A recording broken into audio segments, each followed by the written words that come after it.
Going the extra mile to help. Do you enjoy a challenge? Are you interested in charity work? Can you climb a mountain or cycle thousands of miles to help people in need? Sometimes people are kinder and more generous than we can ever imagine. There are many young people around the world who deserve to be honoured. They have worked hard and have really gone that extra mile to help an important cause. Take Katie Spots, for example. She became the first person to row solo across the Atlantic Ocean. But breaking a record was not her only ambition. She wasn't just interested in accomplishing a personal goal. My hope is to make people realise they're capable of much more than they think, Katie says. The 22-year-old African girl rowed an incredible 4,533 kilometres from Senegal to Guyana in her 6-metre rowing boat. She did this to raise money and awareness for the Blue Planet Run Foundation. It is an organisation whose objective is to get clean drinking water to over 1 billion people worldwide.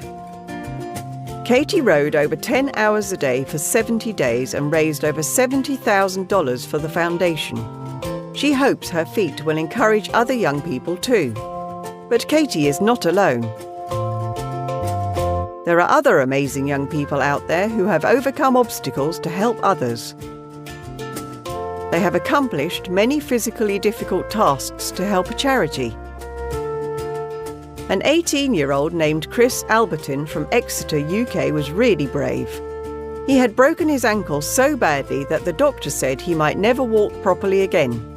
But Chris had a dream and would do anything to make it come true. He managed to climb 6,000 metres to the top of Mount Kilimanjaro, Africa's highest mountain. He did it with 59 other students, and together they raised a total of £138,000 for Child Reach International. This is a charity that helps children and their families who live in poverty. Both Katie and Chris are a true inspiration to everyone. Our last example comes from the UK. Here, there is an 18-year-old named Luke Birch who is a bit of a local hero. He swam 33 kilometres across the cold waters of the English Channel for charity. The scary thing is that he got stung by a jellyfish. Unfortunately, the rules of the charity event didn't allow him any assistance.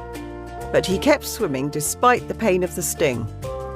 He faced rough waters and windy conditions, but he persisted. Finally, he arrived in France after 14 hours. Thanks to his determination, he raised £7,885 for Macmillan Cancer Support in the UK.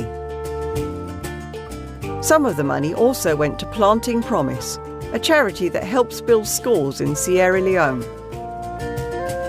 Have you heard any other stories about people like Katie or Luke? Why do you think charity work is important?